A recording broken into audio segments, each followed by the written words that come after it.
Kilometer sind wir gelaufen, Schneckle? 500? Nee, 300? Aber wir sind schon völlig fertig. Ich fühle mich auch schon wie 100 Jahre. wenn ich 100 Jahre schon gelaufen wäre. Da wird man ganz andächtig, wenn man so viele Meter aufläuft. Müssen wir gleich da machen, so ein 360 Grad Kurs, gib mal her.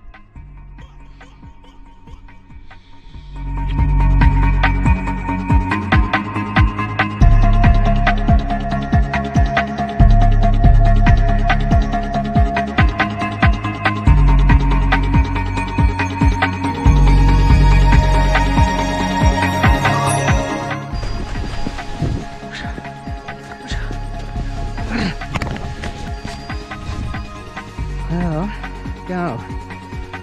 So ist es, wenn man es schon länger nicht mehr gemacht hat.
Ja, das wäre der ganze Eck gewesen.